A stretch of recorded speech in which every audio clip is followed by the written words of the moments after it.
Ibang-iba ho talaga sa panahon nitong si dating Pangulong Rodrigo Duterte. Dati sa panahon ni Tatay Digong, kahit saan siya magpuntang bansa, talaga hong dinudumog siya.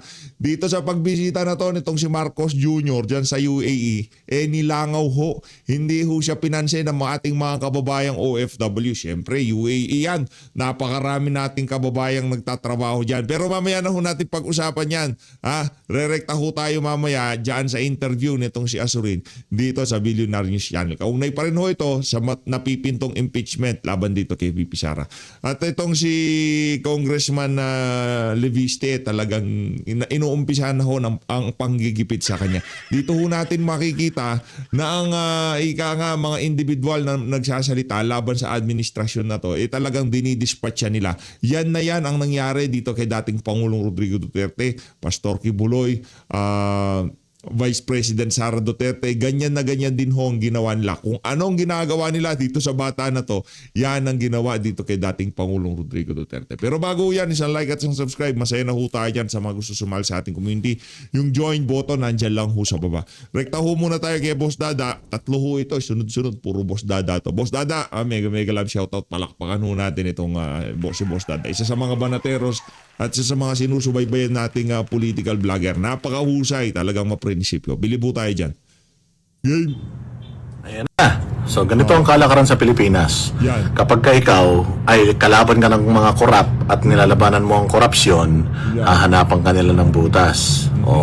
Si Leandro Leviste, yung kontrata niya sa Solar, inaano nila, kanilang hinahanapan ng butas. Nagsalita na po ang Meralco tungkol dito na walang katotohanan yung mga bintang na yan. And besides, itong si Leandro Leviste, I think when he got this contract, hindi pa siya congressman yan. Ngayon pa lang siya naging congressman, 2025. First term po niya ngayon.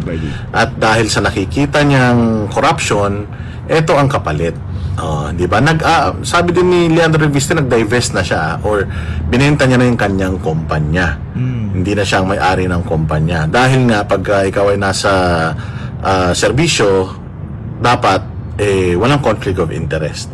So, inuna niya yan. Kaya, kanino kayo maniniwala?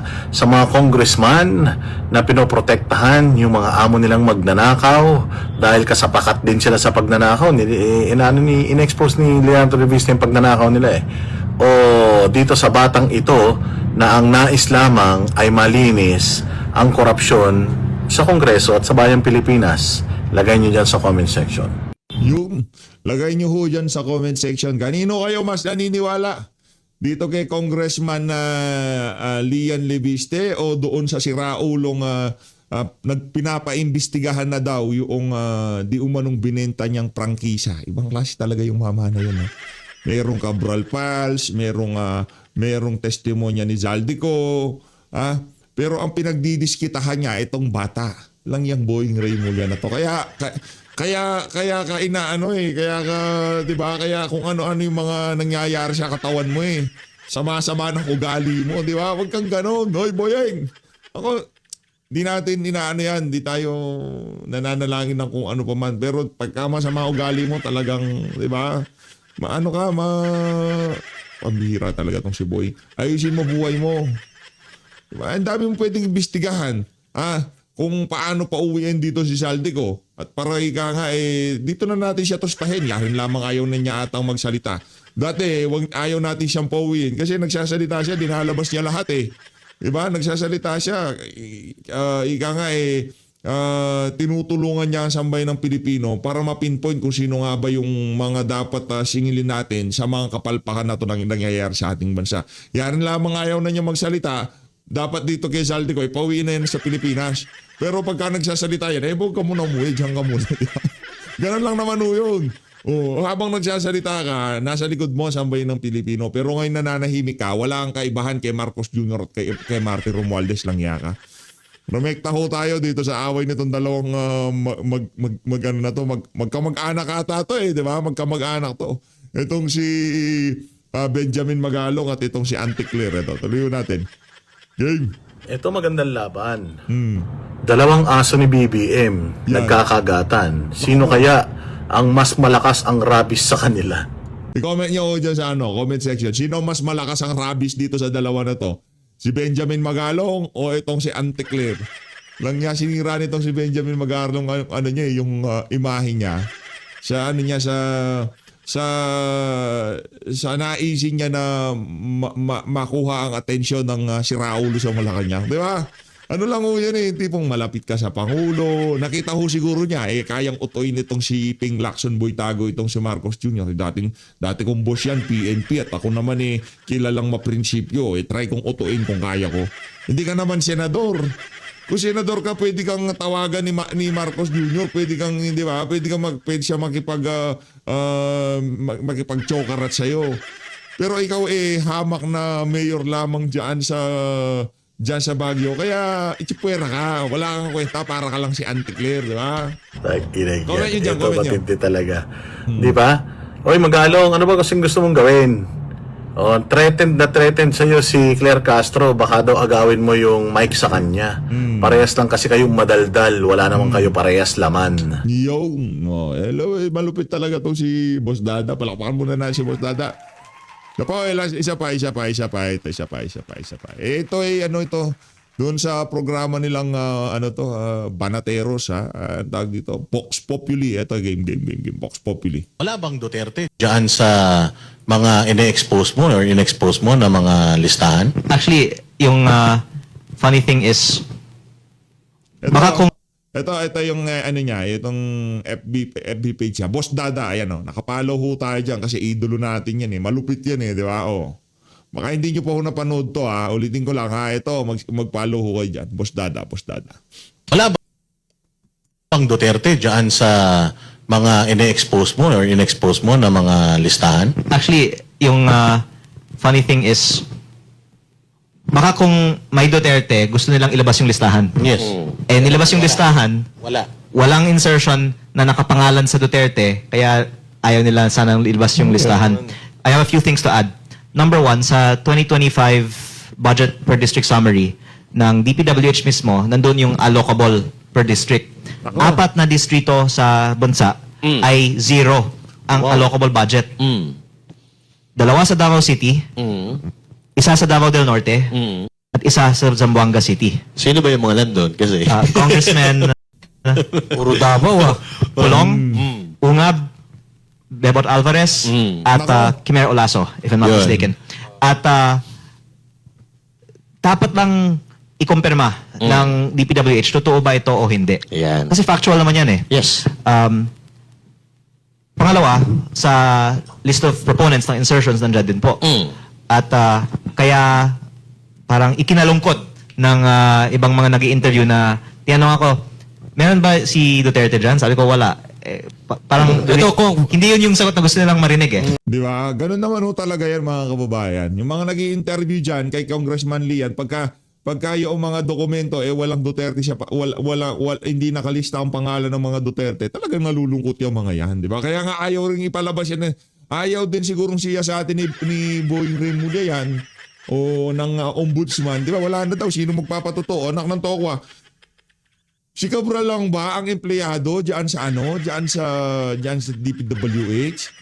Ba't hindi natin pitpitin ng nitong si Bunuan para sabihin kung gaano katotoo itong mga dokumento na to? Hindi siya pwede magsinungaling. Anak ng tokwa, 3 taon na lang kulang na lang sa 2 taon nitong administrasyon na to at matatapos na. At doon na mag-uumpisa ang totoong investigasyon sa mga kabalbalan na to. Eto muna tayo mga kababayan. Dito muna tayo. Yan, ito parang mas maganda to si Auntie Claire at saka itong si Magalong. Mag-love team niya, mag-love team. Bagay naman, di ba? Bagay naman. Kung ako tatanungin nyo, bagay na bagay itong dalawa na to, itong si Magalong at itong si Auntie Claire. Pagka nagkaanak yan, talagang yung genes niyan, matindi hong pagiging aso niyan. Kumbaga hybrid. Ito muna, tignan natin kung gaano kadaming tao ang nagpunta. Yan Teka lang Ito, pakita ko lang para malinaw sa inyo kung gaano karaming tao nagpunta dyan sa na yan. Yan, tingnan nyo Sila na lang Diba? Hindi ko lalagyan ng music yan kasi makaka-copyright tayo Yung Platori, hindi na rin nata sinama yung banda nitong itong unggoy na yan bagong Pilipinas na sila na lang bakit walang aerial shot? Bakit wala? Kasi manipis ang tao. Bakit close up? kasi manipis ang tao. Ayan ho mga kababayan, maliwanag pa sa sikat ng araw. Kahit saan magpunta itong si Marcos Jr., kahit bisitahin, ayaw na ho siyang bisitahin ng ating mga kababayan. Ayan, tingnan nyo yan. Diba? Maliwanag Grabe naman yan. Wala na hong aerial shot kasi kung sino na lang yung mga kasama nila sa aeroplano, gaano ba karaming pwedeng maisakay sa aeroplano, di ba? Lahat ho ng mga naisakay nila doon sa papunta dyan sa UAE na yan. Kasi alangan naman mga reporter lang at mga newscaster ang isama nila. Pwede na rin sila magpasok ng kung sino-sino para pagka nagkaroon ng pagtitipon na kagaya nito, talagang kahit sino yun? Si Franz Castro ba to? Wala din si Franz Castro. Hindi na ho sila namimili. Pati itong si Franz Castro ata, sinama na. Ata ha, hindi ako sigurado. Kamukha lang. Pwede naman magsalita dyan si Franz kung di siya sumama. Pangalawa, Teka lang. Ayan grabe naman yan. Ito si Boy Singer daw yan hindi na sinama yung banda yan. Tingnan nyo naman yan mga kababayan. Pambihirang yan. Wala na ho talaga Wala nang tao. Nilangaw ho talaga. Literal. Grabe. Hindi kagaya ni panahon ni Tatay Digong, napupuno ho yan. Pag nagpupunta dyan si Tatay Digong. Nako, parang concert hanggang sa labas. Meron hong taong gustong makadaupang palad ditong si Tatay Digong. Ngayon rockstar na naging aso ni Marcos Jr. Ang hirap po nito, hindi pa siya naging rockstar, naging aso na siya. Trabaho lang, Brad. Trabaho lang. Entertainer ka, alam ko. Trabaho lang. Ginagawa mo lang. Yan tignan nyo naman yan. Trabaho lang. Walang personalan. Di ba? Hindi ka natin gano'n ka. Yan wala na Siguro yung mga nagtatrabaho sa embassy yan, mandatory na kailangan nilang magpunta dyan. Pero yung mga ordinaryong mga OFW, wala na ho. Ayan tingnan nyo naman yan. My goodness. Enjoy. Wow, saya ni ating Kaso walang laman yung upuan dito. Wala nang laman yung mga upuan dito. Grabe naman yan. Kahit sa dito lang sa mga papunta palabas-labas na to ni Marcos Jr. sa bansa, makikita na ho natin na sinusukan na ho siya ng sambayan ng Pilipino. Ito na, rumekta na ho tayo. Makibalita lang ho tayo kung ano na naman bang mga kasinungaling ang ipagkakalat nitong bangag na to dyan sa UAE. Game! Ating Department Secretary, Department of Foreign Affairs, Secretary Tess Lazaro sa kanyang pagpakilala. Papakilala ko na rin po yung ating mga kasamahan dito na ibang mga opisyal na kasama namin dito sa pagbisita namin sa Abu Dhabi. At nandiyan po ang namumuno ng Departamento ng Pamahalaan na Cabinet Secretary na ang trabaho na ay lahat ay para sa inyong mga overseas workers. Para namang merong overseas workers dyan, di ba? Puro mga hakot yan, galing Pilipinas pa yan Sabagay, pwede natin silang i-consider ang overseas workers. Kasi mula sa Pilipinas, aso mo sila sa Pilipinas, inilipad mo sila papunta dyan sa UAE para merong manood sa'yo. Overseas nga naman. Nagtatrabaho sila sa ibang bansa. Ating Secretary ng Migrant Workers, Secretary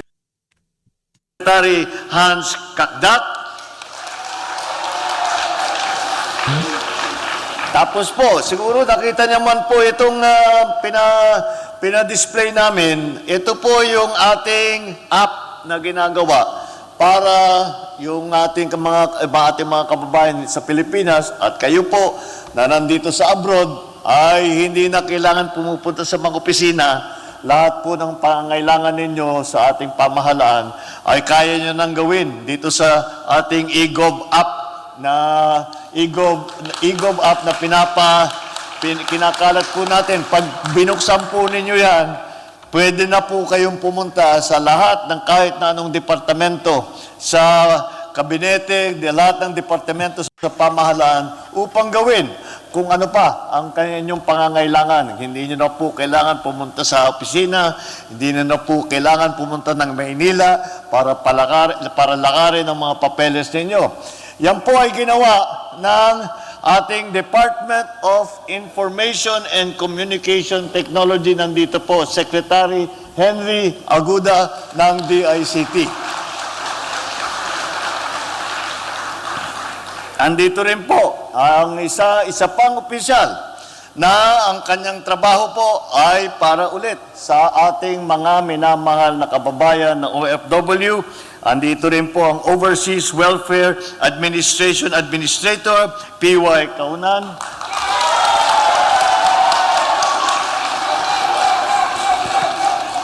May fans club pala ito si PY.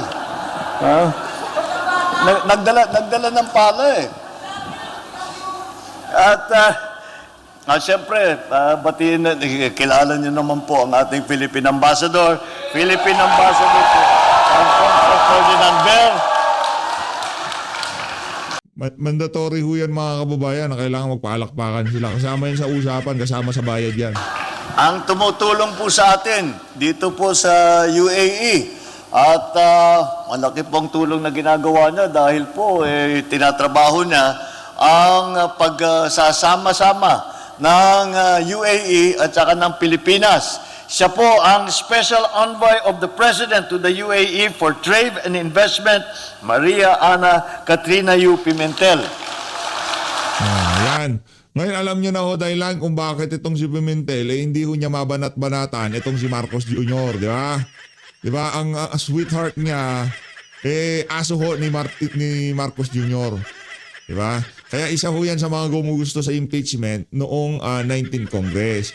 Isa ho siya talagang gigil na ma-impeach itong si VP Sara. Kasi ika nga yung pabor, utang na loob dito kay Marcos Jr., alangan naman, di ba? Oh. Siya po ang asawa ni Senator Coco Pimentel. Kaya tumutulong po sa atin. Special Envoy din ng Pangulo to the UAE for Culture and Arts naman. Ang Special Envoy natin, Special Envoy Karen Santos. At idiwan ko na sa huli siguro yung pinakamahalaga sa lahat. Ang ating First Lady po, First Lady Lisa Araneta Marcos. Ang aking mga kasamahan sa gobyerno, mga minamahal kong kababayan, ladies and gentlemen, magandang gabi po sa inyo lahat. Lagi po, kapag ako'y bumabiyahe at nagkakaroon po tayo ng counting pagsasama dito sa ating tinatawag na visit to the Filipino community, ay nagagalak po kami lahat na makita ko kayong lahat. Dahil po, nagbibigay ng karangalan sa ating bansa, kayo po ang nagbibigay ng karangalan sa ating bansa pamamagitan ng inyong kontribusyon sa United Arab Emirates, sa magandang ehemplo na inyong ipinakita sa inyong trabaho, sa inyong mga kapwa Pilipino, sa pamahalaan ng UAE, sa iba. Ito mga kababayan, bago natin alisin dito kay Ngagba, tingnan nyo naman ho yan mga kababayan. Baka nga yung pumapalakpak, sound effect pa yun di ba? Sound effect pa ho yun. Kaya naman Marcos Jr., pinakamainam mong gawin, magbitiw ka na, sir. Di ba? Wala nang believe, wala nang naniniwala sa mga kabalbalan mo. Ito lang bago ho natin umpisahan itong interview nitong si Ascona dito kay Ma'am Pinky Webb. Mga nababasa natin ngayon sa social media, naging cheap na daw yung mga interview, mga punto de vista niya, yung mga legal POV niya mula nung nagpaka-aso siya dito kay Marcos Jr. Pansin naman ho kasi especially dito sa issue ng impeachment ni VP Sara, di ba? Napaka yung talagang bumabaling ho siya na ma-impeach, matuloy ang impeachment nitong si VP Sara. Yung kahit na meron ng ilinabas na desisyon ng Korte Suprema, yung kanyang POV hindi ho sang-ayon o yung tipong kahit na sumasang-ayon siya pero mas pinapaliwanag niya yung pagsalungat niya. Kaya ngayon, pagka nagsasalita siya, hindi na kagaya dati. Dati kasi laging headline yan eh. Former Associate Justice Adolfo Ascuna, kesyo ganito, kesyo ganyan. Yung lagi siyang nahe-headline. Pero ngayon, naging cheap na yung mga salitang lumalabas sa bunganga niya. Anyway, interview niya ho yan at mainit ang impeachment ngayon. At least makita ho natin yung pananaw ng isang anti-Duterte o pro-Marcos na former Associate Justice diyan sa ngayong mga panahon na to. Ito, pakinggan ho natin. Adolfo Ascuna. Justice, happy 2026 to you. Thank you. Happy birthday. Happy birthday sa iyo, sir. Kayo naman, oo. Happy birthday, sir. Diba? Naman, respetado talagang pinapakinggan pa rin yan. Yung mga legal POV niya. Pero mas mainam sa kaya, ayaw nyo kaya mag-vlog. Parang si anong pangalan nun, yung nag-viral yung Regal POV. Ikaw, Ascuna POV. Maraming salamat po always for taking time to see us. This is very important because there's a lot of talk right now, Justice, Yes. of possible impeachment case against the President and the Vice President. First, Yes. let's go to the Vice President. Let's talk about that first because the one-year bar rule ends on February 5, which means as early as February 6, an impeachment case can be filed against the Vice President. My first question is, considering there is a pending motion before the Supreme Court, a motion for reconsideration, would filing an impeachment case against the Vice President be valid? And additional question there is, should the House actually accept it? Again, considering there's a petition on the motion for reconsideration hanging before the Supreme Court. The possible filing of another case by February 6 will be allowed, notwithstanding the pendency of a motion for reconsideration of the present it was archived by the Senate, no? Complaint against the Vice President, because precisely it's of more than 1 year already. So it is allowed as long as not more than 1 year is the gap between the two complaints. Okay, so it'll be valid, number one, and the House will have really no choice but to accept the complaint that will be filed against the Vice President. Yes, technically they'll have to go through the process of calendaring the complaint, referring it to the committee. Would it be, I guess, more prudent to wait for the decision of the Supreme Court on the motion for reconsideration? But then again, one also wonders when that could possibly be. Yes, there's no need to wait for that because the decision of the Supreme Court is immediately executory. So it's final until it's changed by the court. You have to accept it. What are the chances, you think, being nil, zero? Yes. 13-0, the vote rather, going back to the decision of the Supreme Court on the impeachment case against Vice President Sara Duterte, the vote was 13-0. And motion for reconsideration, you're saying now, to reverse it is nil. Well, I said I was not worried with that decision, although I didn't agree with it, because mainly, number one, it referred to the way of filing the impeachment under subsection 4, that is directly, without passing through the committee. So all those requirements that are pronounced in the decision of the court will not apply if you refer the complaint to a committee first. In other words, you have to read and understand the articles and the evidence. That's required only under subsection 4. But if it's referred to the committee, then it's the usual rule. Let me clarify this, Justice.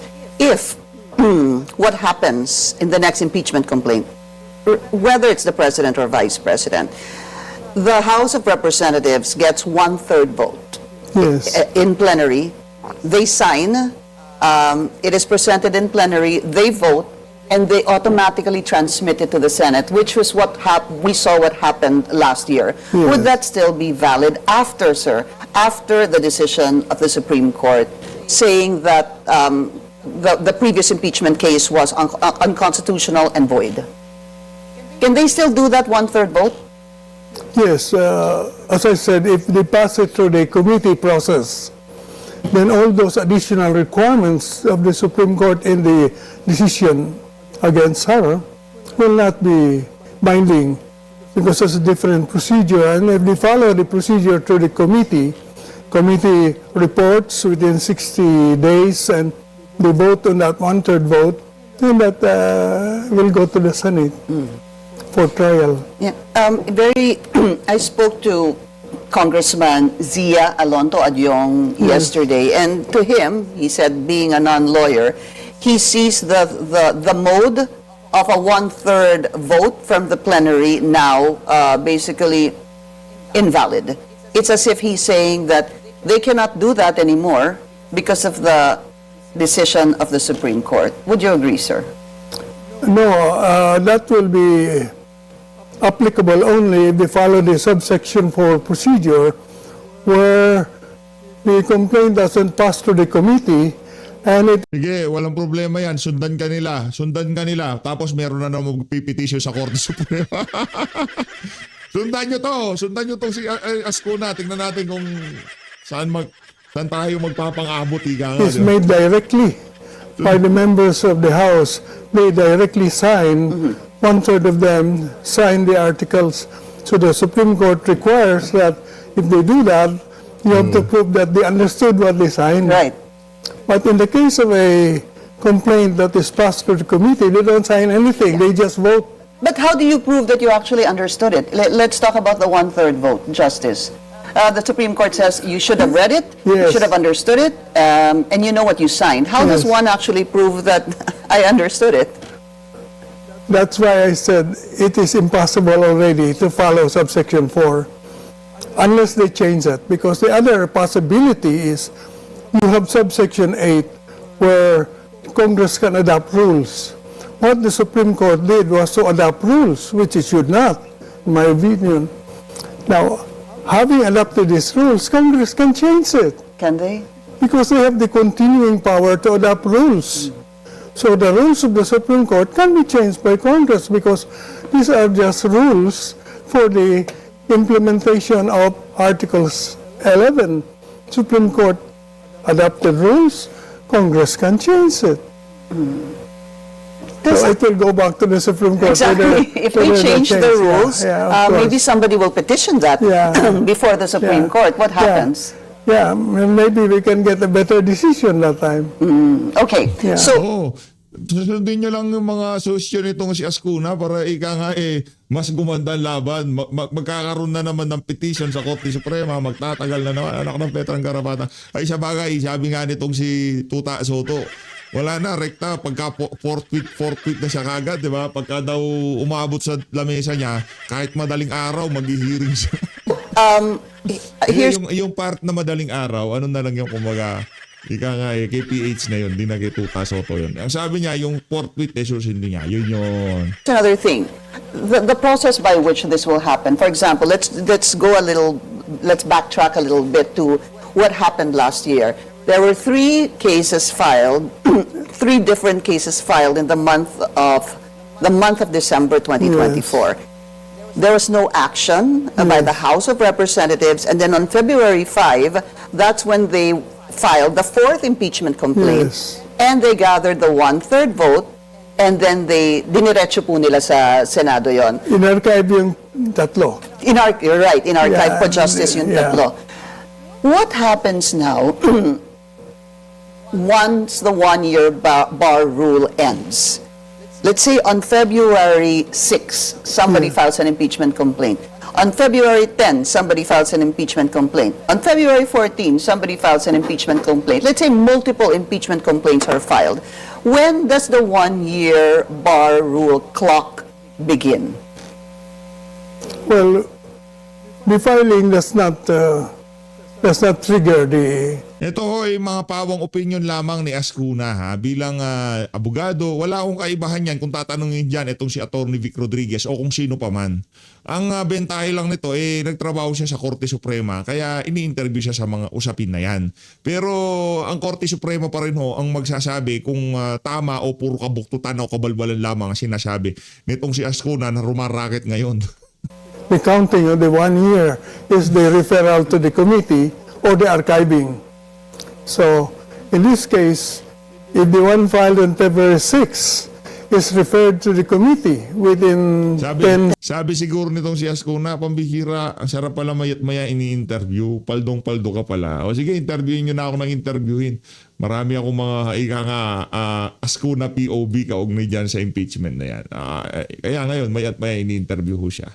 session days, then that is the initiation, and the subsequent ones filed and maybe referred to committee will be barred by the 1-year rule.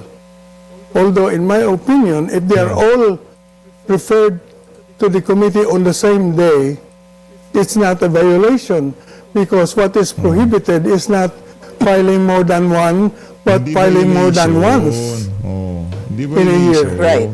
And so if it's done together in one day, then it's not a violation. Justice, you're saying that Walang all violation three, kay Ascuna. this is hypothetical, obviously, all three could be transmitted to the House Justice Committee on the same Same day.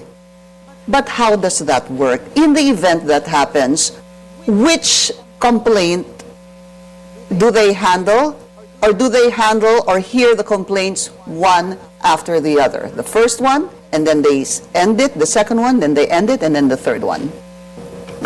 Again, this is subject to their rule-making power. In the absence of any rule, they can consider it like any other matter. They can consolidate, or they can submit 3 separate complaints to the House. And as I said, in my opinion, multiple complaints would be allowed provided they are initiated on the same day. So you can have 3 complaints against the same official initiated on the same day, filed within 1 year. They just have to make sure they do not archive anything, because once they archive any, Then there will be multiple dun mo complaints papasok po yung involved. multiple Yeah. complaints. Okay. There's a rule in the House of Representatives that once a complaint is filed, they require 10 session days, I believe, 10 session days 10 before it's session days. transmitted to the Justice Committee of the House of Representatives. Can they choose, Justice, if there are 3 multiple complaints, can they choose which one they will forward to the House Justice Committee, or is it going to be common sense? The first one that is filed will be the first one that should be transmitted or forwarded to the House Justice Committee. The committee can choose which one to recommend for voting and which one to not to recommend to be voted upon, because you'll notice that the Constitution says that they shall file a report as well as a resolution. So the report will explain which of the 3 they are sanctioning to be voted. Ano na naman ho ito mga kababayan, di ba? Additional diversion na naman to sa mga maanomalyang flood control project. Kaso ang issue kasi ho dito, yung confidential fund na pinag-uusapan naman sa COA, sinasagot ng Office of the Vice President sa COA. Ngayon, yung korupsyon na nangyayari sa administrasyon nitong si Bangag, yung mga maanomalyang flood control project, sino tatalakay noon?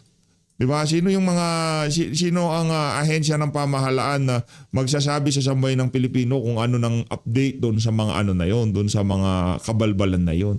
Diba? Kaya ngayon, walang magagawa ang Blue Ribbon Committee kasi magi-impeachment tapos masyadong obvious na ginigiba nila itong si VP Sara, tapos yung issue ng mga maanomalyang flood control papahanggang sa ngayong mga panahon na to hindi nare-resolve. Kaya ang kanilang remedy dyan, magkakaroon na naman sa reswela dyan sa Senado, di ba? For impeachment, Uhusay talaga nito and mga katulad that sa will be Vegas. reflected in their proposed resolution. And why is that? Is that one way to actually protect a fake or weak impeachment complaint? Would that be... The impeachment complaint is the one that was filed and referred to the committee. What the committee will be doing is file a report Yes. on the complaint, Yeah. as well as a covering resolution which will be voted upon by the House in plenary. So the House has two choices, either to affirm the resolution or to overturn it by one-third vote. Both requires a one-third vote. So it could be with respect to one consolidated complaint or three several complaints. Maybe separate grounds, they want to separate it, which But they to will me also have is not- overlapping. it's not really practical. I think what will happen is they'll consolidate it into one complaint. And you don't see a Separate problem with that? grounds. Yeah. You can have separate counts or grounds under one complaint. But the complainants should agree, first and foremost, to consolidate. Is that necessary? They don't have to agree. It's the decision of the committee. The House Justice Committee. Yes. All right. We're going to be taking a very short break. We'll continue our discussion. Yun na nga ho mga kababayan, di na ho natin babalikan to eh. Ang pinunta lang naman natin dito eh, si Ma'am Pinky. Kung wala si Ma'am Pinky yan, di naman natin papanuorin yung askuna na yan. Maraming salamat ho, mag-ingat ho kayo lahat. Mahal natin Pilipinas.